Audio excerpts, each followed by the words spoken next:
Higher education has changed rapidly since the 1980s. Today, I'm speaking with someone who has seen it all. Frank Elwell is professor of sociology at Rogers State University, Oklahoma. He began his college teaching career at Murray State University, Kentucky in 1979. A department chair for 12 years and dean for 16 years, he has published 5 books on sociological theory. He was also my mentor and dean for a dozen years. My goal is to become a stronger online instructor. The reason I want to pick Dr. Elwell's brain is his unique vantage point as a principal developer of online teaching and learning going back to its emergence at the turn of the century. His administrative supervision and record of online teaching are equally prolific. How and when were you introduced to online education? It was probably in 1992 when I was at a general faculty meeting, and our teacher representative, the person that's in charge of teaching and learning at Murray State, mentioned something called the internet. And the World Wide Web, I think is what she called it, and I raised my hand and said, "What is this World Wide Web of which you speak?" And she told me. And I was very interested in it. I encountered a book that talked about web design, bought the book, and started putting supplementary materials together for my on-ground classes. And from there I gradually expanded more and more online materials to supplement my lectures in class. A lot of students didn't have the internet, but I pushed for computers to be installed for students, the PCs of the time, and gradually got to the point where I started offering classes online as a kind of an experiment before I came to Rogers. This would be the mid to late 1990s. When I first came here, I was really intrigued more by blended education than I was online, because online education was a fight with most faculty. They'd rather be the stage, the sage on the stage, is is what they called it. So I was pushing blended classes, the best of both worlds type things.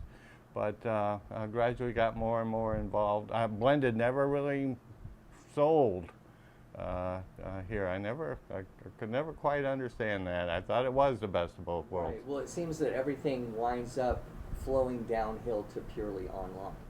Yeah, it did for me. It did for me. Right.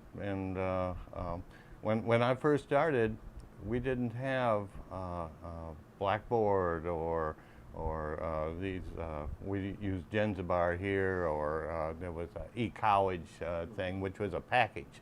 When I started, WebCT, when I started, it was basically put it together yourself, some of which was kind of rough, but serviceable. Now, in your experience as when you were dean, how effective were online instructors in the early days? There was quite a range, quite a range. Some never really developed the skill set that was needed, and a real black eye occurred when COVID hit. I know I'm jumping ahead, but sure, no problem. We had a lot of faculty that really hated online or detested online or never really liked it, that were forced into it for a brief period of time, and the students, many of them, took their vision of online from that terrible experience. But anyway, there was a range in the beginning. Some people were teaching online, didn't really like it, but for the convenience, they really didn't have the setup that they need, the organization. you really have to have the course organized before you start, and so many would be doing it on the fly. The learning curve being what it is, and then some just didn't like it. Would you have guessed that 53% of all college students today take at least one online class? I would have guessed that. I would have guessed that. The convenience is such that not every class can be taught online, or should be taught online. I guess every class is. Not every class should be taught online. Hands-on experiences are important, but I would have guessed the convenience of it and the suitability of so many classes that are lecture-focused, lecture-based, can be successfully transitioned to online. I would have guessed about half of all college courses could be taught that way, very successfully. Several governors, both Democratic and Republican, have called online the future of education. Some have even said, why do we need all these buildings? What is your take on that? I would disagree. I think online education is here to stay. I think it's an important supplement, even for on-ground classes, but there is a need for hands-on experience. There is a need for discussion classes. There is a need for labs. In my experience, when a course is offered with a face-to-face section and an online section, the face-to-face section draws poorly, and the online has excellent enrollment, and oftentimes those face-to-face students are poured into the online. Now, it almost seems like a slippery slope that everything tends to roll that way. How do you feel about classes defaulting to online? Good for the university. University can make more money that way, not having two sections of it. A lot of students resist. The ones that signed up for on-ground classes really want on-ground, prefer on-ground. I think on-ground is overrated, personally, particularly with lecture classes. Students students don't always attend. Students don't always buy the textbooks. Students don't always really tune in a lecture type situation. These are video students. These students grew up with TV. These students grew up with computers. If you watch any modern TV show, there is constant change in terms of scenery, in terms of action, and the classroom. Unless you have a real entertainer up there, which I am not. I'm much more into the subject than I am into entertaining. Unless you have a real entertainer there, classrooms can be deadening. Particularly lecture type classes where you are basically giving them the information to start to think, to synthesize, to integrate. What makes you smile about online teaching and learning? A lot of people compare online to on-ground, and I do as well. But I think it's better to compare it to basic reading and textbooks, and reading, for that matter, because it is for modern students. You can integrate visuals, you can integrate reading certainly into the online environment. You can then have narration of that reading, so they can read, and with the narration going, you can do video. You can do checks to make sure they're doing the reading. It's just so much better than a plain textbook for these students who aren't reading all that much in the main. It supplements very, very nicely, I think. If you're doing online as a supplement to your on-ground classes, it's even better. It's even better. You know, yeah, the blended environment. If I teach an on-ground class now, and I do 2 or 3 a year, I definitely have probably parallel to it an online class. You know, online supplement that's ready to go, that I tap into and use the class more for discussion purposes as opposed to lecture. I think my lectures are far, far better online than they are in person now, mainly because I interact with students, and when I see them sleeping or uninterested or whatever, I start, you know, it affects my performance. When I'm doing the online lectures, I can stop and pause and fix and do the whole lecture, you know, from beginning to end. Now, when you say the lecture, are you talking about a video or printed? I'm talking about both. I do video. I do pictures. You know, the PowerPoint stuff. Lately, I've been getting into video, a video program that finds scenes that parallel what I'm talking about, which is pretty nice, I think. So there's action involved in my lectures, scenery, you know, when I'm talking about the working class, it shows miners walking into the mine and that sort of thing. Very much, much better than, you know, some guy droning on in front of the class, you know. And also you can integrate not just your own material, but you got Netflix, you got all this stuff out, you know, out there, the documentaries and things of this sort that you're not showing in class, you're getting them to watch them and then analyze them in accordance with the material from your class itself. So it's good stuff. It's good stuff. I'm proud of the classes I do. I really am. What drives you nuts about online instruction? What drives me nuts about online instruction?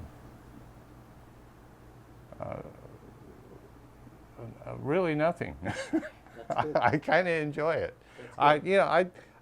It's closer to writing than for me, which I'm into.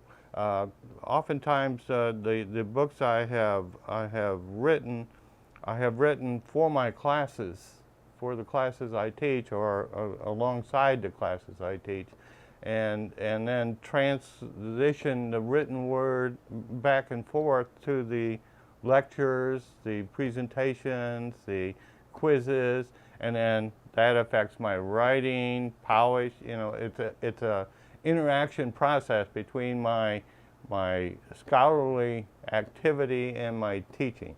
It really goes together very nicely for me. Now here in part 2, I'm going to ask some hard questions about online learning. Okay. Let's see if you can guess students' #1 complaint about online education. Their #1 complaint is that their instructor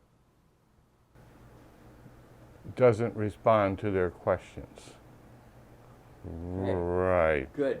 And so the way that it was phrased by online administrator Flower Darby of the University of Missouri, but she says the #1 complaint is that the instructor isn't there, which is very similar to what you just said. The MIA instructor who might be unresponsive for 1 to 3 weeks when a student has asked, the ghost instructor.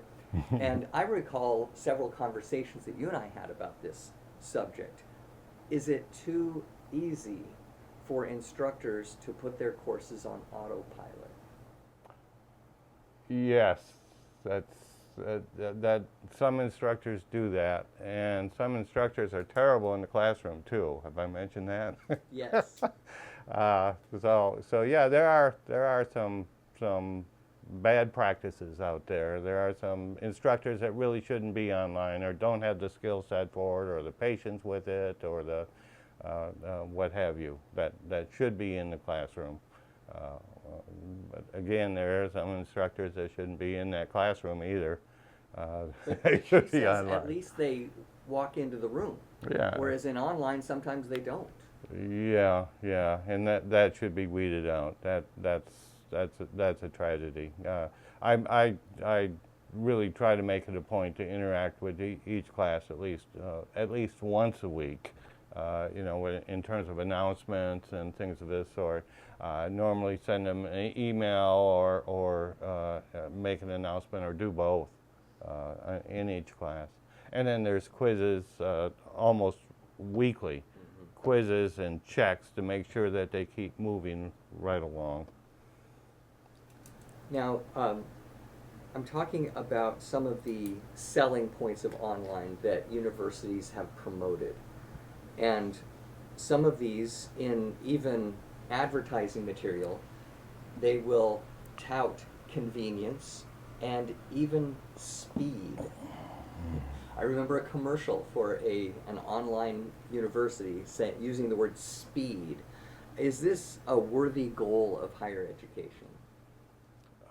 Well, it seems to be more and more a goal to get them out in 3 years instead of 4, or to have a master's degree put on to an undergraduate degree so that you only have 1 year, you know, 4.5 years, 3 plus 2, 3 plus 1 even. Yeah, speed is an issue, but I don't see where online education, online courses mean that. I know that adult students, according to the literature I have seen anyway, prefer 8-week courses over the traditional 16-week courses. When you start shrinking more than that, when you start doing on-ground or online classes in 2 weeks or 3 weeks, there might be some courses where you can do that, but there's so much reading involved, so much thinking, it takes time. I think 8 weeks is about for not all classes, but 8 weeks is about the minimum for me to put all the material forward that I think needs to be done. Unless they water down content in online classes. No doubt, no doubt. I think it even happens with some courses on 8 weeks. I've had discussions with professors that have abandoned their textbook for the summer. This not a good practice here. Not a good practice at all. So very good. Now let's discuss some faculty complaints about teaching online. Okay. What are some that you have heard? I don't like it. I don't like teaching online. I prefer to be in the classroom. Other complaints? Not just you know that general rag that you know why I studied all these years to be in the classroom. Why do you prefer? You know, they ask me because they know I like online. Mm-hmm. But I consider it far closer to scholarship than classroom teaching. Well, let me mention a few complaints that faculty make about it. One is that they're spending too much of their time on course mechanics, task management, tech drudgery, and bureaucratic tedium. In other words, jumping through hoops. Is that fair or just whiny? That's whiny. I think assessment is far more of a drag than and jumping through hoops and bureaucratic nonsense than online education. Online is close to me. It's close to scholarship. It's close to writing. It's close to creation, and I enjoy that. Good. I enjoy that. I mean, I get a satisfaction out of creating a course well. That is effective. That really combines a lot of material and is arranged in such a way, logically ordered, that a student can truly master a subject. I think that's a great thing. Okay, That's you a great mentioned thing. assessment, but sometimes administrators assess online differently from face-to-face. And one of the complaints that faculty have is that some administrators go so far as to monitor the number of faculty discussion posts and minutes logged into the course, whereas they're not looked over their shoulder like that in a face-to-face classroom. So what about that complaint? Yeah. Well, I as an administrator, I've never done that. I've never, and I'm not an advocate of visiting classrooms as well, as I think that ups the performance oftentimes. We are professionals. There's a certain amount of freedom that goes with this job, creativity. Sometimes we fail, as does everybody. We don't have a successful class or what have you. But I think as professionals, you have to give us that kind of leeway in order to foster creativity. We might end up with a mediocre course, or it might be great. Mm-hmm. You know, but to force everybody into a standardized package, you have to interact with the students X amount of times.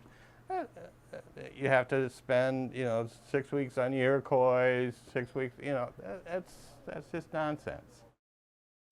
Right now, it's in faculty hands that we set the standards. I'm afraid that in the future, the standards are going to be set higher and higher up. Probably, if my sociology is accurate, probably at the state or federal level. It's the way of the world. Right. And that's why, we've had more and more regulation of online. I think that we can agree that regular and substantive interaction, RSI, is needed in all college classes. What is the best way to ensure this goal in online? I think education.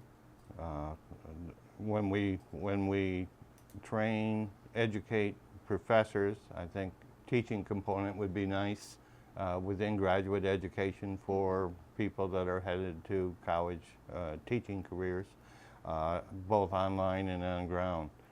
That has not been true in the past. I think the regulation, I survived some bad teachers. I survived some bad professors. I think that's part of life. So I think over-regulation of the field, standardization of the field is harmful in the long run to creativity. Okay. I do. So I mentioned Flower Darby, who has written on the subject of excellence in online, and she says that the fact that the government has to regulate regular and substantive interaction means that it's not happening naturally. Yeah. What do you think about her judgment there? Probably true. There's always some bad apples or people that are not fully prepared for administering an online class or teaching an online class. That's probably a better way of phrasing it. And it's the way of the world in so many activities that the standard answer is to standardize, to regulate, and it's unfortunate, but probably necessary. And it's too bad for the creative people amongst us. So many, so many students that are disadvantaged, economically disadvantaged, are going to be disadvantaged in college. There's no doubt about it. And online education is probably a big part of that, because disadvantages go along with lack of computer skills, lack of familiarity with this technology. We do have labs to help them. Many, if not most, online instructors have moved away from proctored exams to open book exams that are more convenient. Is that a positive trend for student learning? Mm-hmm. You know, a lot of textbook exams you can find online now too.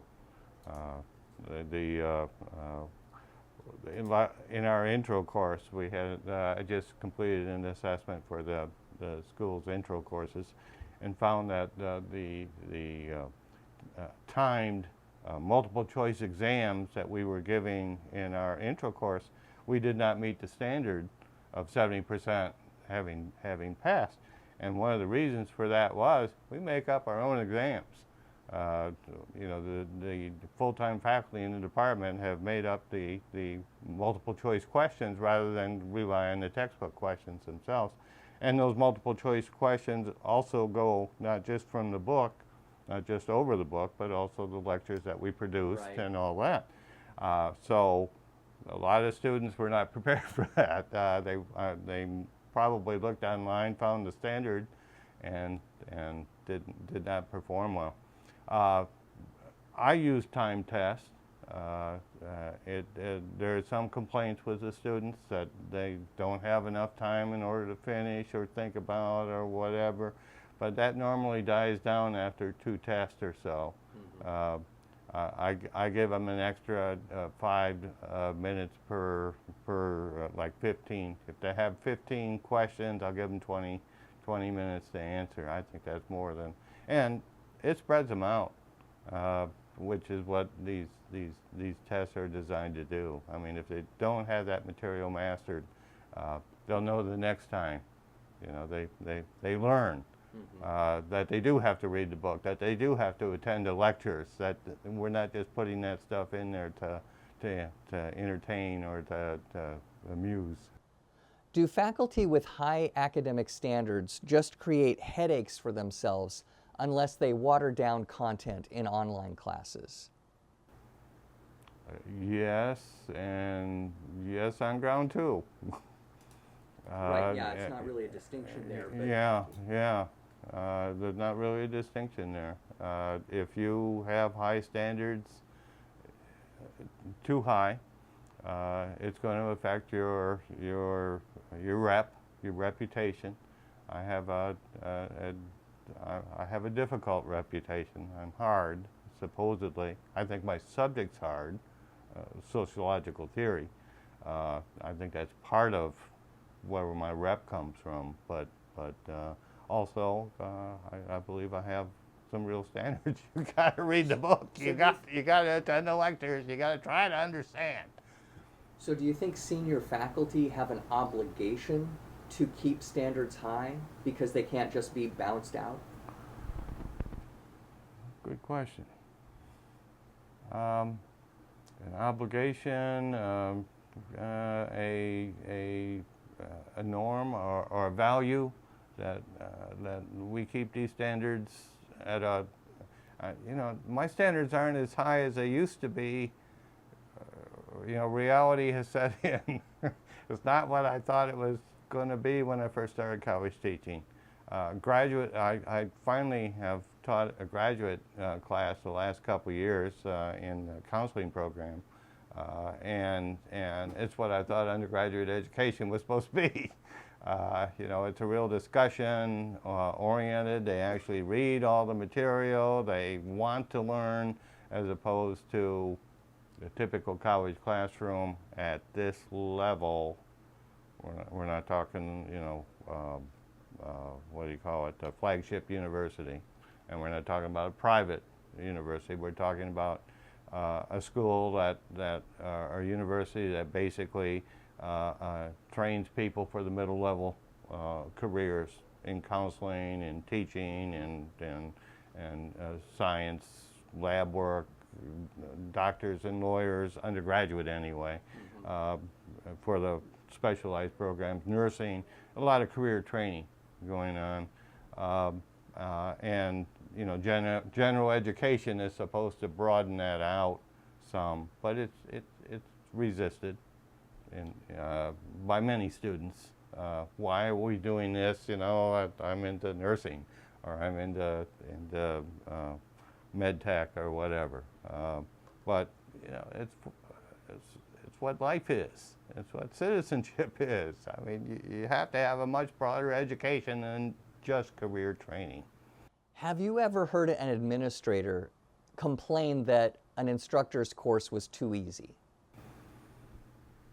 I have felt that way, but no. You mean felt that way yourself? I've felt that as an administrator that some professors were way too popular for, you know, that their classes filled up. Wait, am I saying this on camera really? That some professors really are way, you know, when their class is offered, it fills up right away. You know, something other than a great education is probably going on there. But having said that, there are, in my career, I faintly remember being an undergraduate, there were courses that were bunnies, and there were some really hard, difficult courses, and there were some really great professors, and there were some real mediocre professors. It's part of life. Not, you know, without peaks there'd be no valleys. No, reverse that. Without valleys there'd be no peaks. Not everybody is excellent. Not all experience is positive. It's part of life. But if we look at the incentives, what incentive does a young faculty member have to maintain high academic standards? It's true. You're right. There is little incentive. An incentive the other way. You want to be liked? Give an A. Students rarely complain about an A. Right, Well, and I'm talking more about the administrators. You Yeah. know, that administrators, I have heard administrators at multiple universities complain about high DFW rates. Mm-hmm. I have never heard an administrator say a word about a course being too easy. Mm-hmm. Same here. Same here. DFW, yeah. Why? Well, it's a core class. You know, they have to. I've actually, you know, at a previous institution, heard a Board of Regents member say that he was a down home type guy, that we have to put the jelly on a lower shelf. Well, yeah. At least he's honest. Yeah. Right? Yeah. Okay, so here in part 3, I would like us to talk about the future of distance education and maybe forecast what may happen, or just as importantly, what should happen.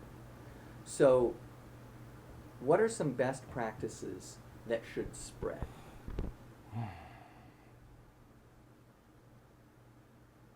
Well, the interaction with students, the personal you know, through Zoom or through forums, through email, through text, that should be promoted as much as possible. If not regulated, at least promoted. I would much favor promotion, but because regulation's a pain. It's got to be taught. You have to include online and on-ground. You have to include education courses in the preparation of professing, or the university has to do it itself when they hire someone. You have to orient them. You have to train them on best practices. The teaching and learning centers that have grown up at most universities. Yeah, that's important. Probably should be funded better. Probably should be more mandated at the university level. You know, not so much for the feds or whatever, but yeah, that would take care of a large part of the problem. And perhaps that training should be mandated before you teach an online class. Mm-hmm. You know, the master the LMS, the learning management system, as well as best practices themselves. Yeah. Will online learning continue to grow, or is it peaking? I think it'll continue to grow. I think it could easily grow as more professors become skilled in creating these courses and tapping into. I think the future is going to be more textbook created online supplements. I think that's already happening. I think more and more there will be courses themselves created by capitalistic organizations to sell to universities as like they market textbooks. Like full service Service that type you just thing. administer. That you just administer as an instructor, or an adjunct administers as an instructor. Right. I understand there are some master's level programs that universities offer that were not created by faculty at that university, but rather by a company that has produced all the classes themselves. With and all the bells and whistles, all the the investment of production values, so that you get everything dancing and a whole 9 yards. These are master's level courses that a university just buys and then calls, puts their own label on, and reaps the profits. How do you feel about that potential trend? Is that good for higher education? Because I can see some benefits, but what's your take on that? My take is it's the way of the world. I'm glad I'm old. I'm glad I got this chance to play with this stuff, to create my own. They will leave me in the dust in the long run. They will be far more polished than I could ever be, because this is I'm just a guy. I'm not a company. I don't have these professional skills. I don't have that kind of budget in order to create this stuff. I think it's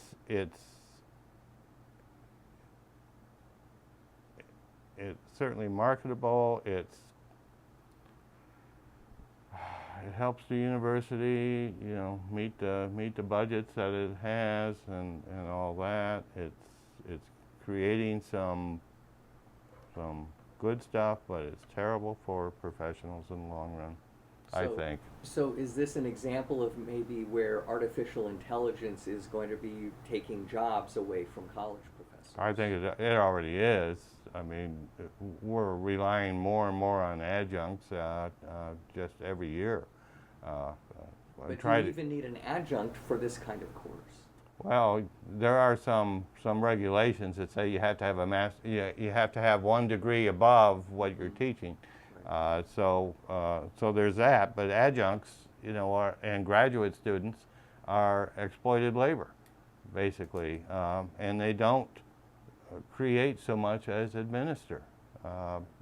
Administer what somebody has created, oftentimes, and that creativity is being taken out of. Will be taken out of professors' hands and put into these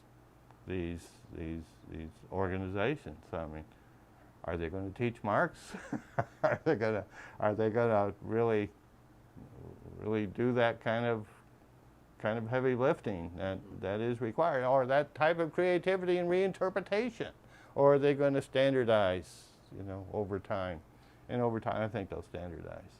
I think that's already happening with university systems, like in New York and Pennsylvania and California and Texas. I think that's coming to other states over the next 50 years. And I think that administration role of the state is going to grow as it has in other fields. Name a teaching innovation that you have developed or are excited about. teaching innovation that I was excited about. I really got into that video clips thing where I'd write out the lecture and then I'd submit it to AI, basically, an AI program online that I subscribed to, and they would select scenes for me, and then I'd get to approve or disapprove, or find other clips that were better suited than what the AI picked up and that sort of thing. I think it creates some really interesting. Well, I think my lectures are pretty interesting anyway, but I think it really helps in students understanding what the point's getting. I'm trying to get across much better than. Well, I thought PowerPoint was pretty cool when it first came out in the 90s, but this is even better. But I have both. I use both. Right. Can you name the company that you use for that? Oh, they went out. They merged, and I had to get another one. And it's been a year or so since I've created because I've been writing. So no, I can't. No worries. No worries. Regarding student-to-student interaction, how can we make threaded discussions more than just a rote exercise? I don't know. I really don't know. I have tried to promote that. I know some are successful with it or tell me they are, but I have never gotten beyond the initial statements or response that a student uses. And they obviously read the other student, but they often make some little surface comment. I could force the issue and ask them to do a dialogue, but I don't see it as being real or valuable to the student. So you don't put a lot of emphasis on threaded discussions? I do not. Okay. Should universities continue to tack on additional technology fees for online classes? The university here put all the online, tacked on all the technology fees to online students, and we got away from that 2 years ago, where we tacked it on, we split it with everybody, because we believe technology should be used to supplement the class, not necessarily blended, but everybody should be integrating technology into their on-ground classes. So we've taken that fee and spread it out. Can you tell me about your video lectures? What's their proper role in an online class? I think for me, they've been a supplement to the textbook. And the textbook, for 2 of the classes I teach on a regular basis, I wrote the textbooks themselves. I wrote the books. And so there's been an interaction between the 2. They're illustrating what's in the textbook. And again, my subject is macro theory, and it's not really something that most students get easily. It's a different way of looking at the world. It's difficult for most American students, I think, and so it serves as a repetition and a different way of saying it, or different way of looking at it than just the normal text itself. So it's critical, I think, for me. Okay, so you videotape yourself giving a lecture, right? Is that what we're talking about? I videotape a PowerPoint presentation. Okay, So rarely do I see me. Okay. You'll see the slides, and the slides are minimal. And you voice over the slide. I voice over the slides, or sometimes I will use voice recognition software that will do the lecture. Instead of my voice, it'll be an English woman's voice, or it will be an Australian, just for kicks, just to keep it interesting. And sometimes I have it both ways. So I'll have the video lecture, with the pictures or the film clips, with one voice, and then I'll have just a reading with another voice, a woman's voice, say, and then they can read along while they're listening on their phones. So, How long should video lectures be? oh, no more than 10, 15 max. If you go 15, you want to split it in half, part one, part two. Yeah, yeah, they lose interest, and you better be changing those scenes. So what's a maximum number of minutes per week of online, what's the maximum number of minutes per week that you would want them to have to watch a video lecture? Well, I might have 4 or 5 video lectures on a unit per, up to 4 or 5 sometimes lectures on pieces of the book that they're reading, or yeah. So in a week, and sometimes 2 or 3. Right, and so that might add up to no more than, say, an hour during a week. Yeah, which is 50 minutes is what they get in the classroom. But well, in one class anyway. Yeah. But then there's reading. There's also I might have assignments on watching the documentary and answering questions on that documentary, or certainly the quizzes are going on, that sort of thing. Okay, because today we have the technology to provide a very similar lecture situation in an online class. But are you saying that if somebody were to lecture for 150 minutes a week and expect students to watch those lectures, that would be a disaster? That would not work.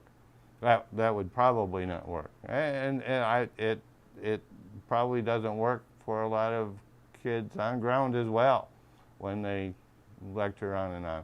That's why many faculty, and in truth, I've never been big on this. Many faculty do activities in their classrooms. I've never been big on it. Again, I don't think my subject, macro theory, lends itself to that type of activity. Discussion, yes, if I could get them to discuss, but not so much the games that some play to illustrate points that they're trying to make. What about an intro to sociology class? I think if you're just doing straight lectures in an intro to sociology class, on ground or online, you are making a big disservice. You're disserving your students. So in an on-ground class, what is the best use of time then? I think discussions and assimilations, games. I know I have colleagues that are just terrific on ground and prefer intro on ground. Terrific. I do the online version of it. I think it's a good course put together by the 3 full-time faculty members here. But on ground intro, not for me, not anymore. I mean, I used to be able to interact with the students. I've never like some that I know that are really quite engaging. I rely far more on the subject matter, and unfortunately the students don't. Should a 19-year-old living in a residence hall on campus be forced into online classes to graduate? It's going to happen. It's just the way of the world. We have to offer online education, sometimes required courses. Yeah, and they complain about online, but like you say, when you offer 2 sections, one on ground, one online, the online fills. And it's not just students in a great distance. It's students that are living in those dorms. The time convenience, you can anytime during the week students can study. Most of our students are working students now. I think up to 70% of our students are working, and some incredible hours. Online education is a godsend for them. Beats the old correspondence courses hands down. And I think for modern students especially, it beats books. They don't read books. It's hard enough to get them to even buy the textbooks nowadays. Last question. If you'd wanted to, you could have retired a few years ago. What gets you excited about teaching after 45 years as a university educator?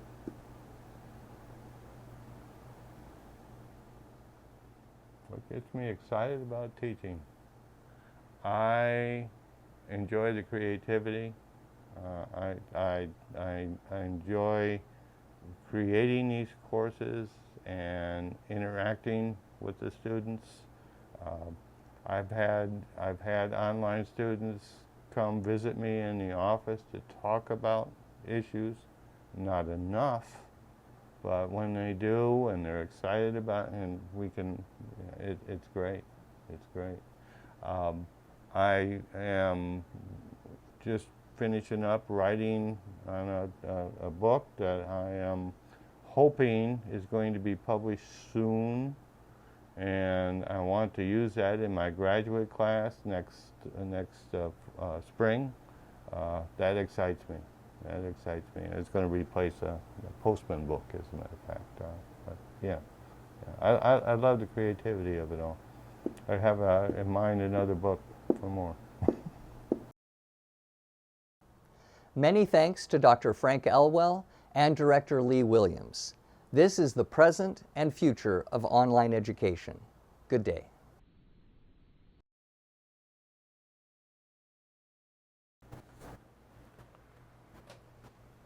Go all right? I think you were smooth as hell. I mean... And I came to talk to Dr. Frank Elwell.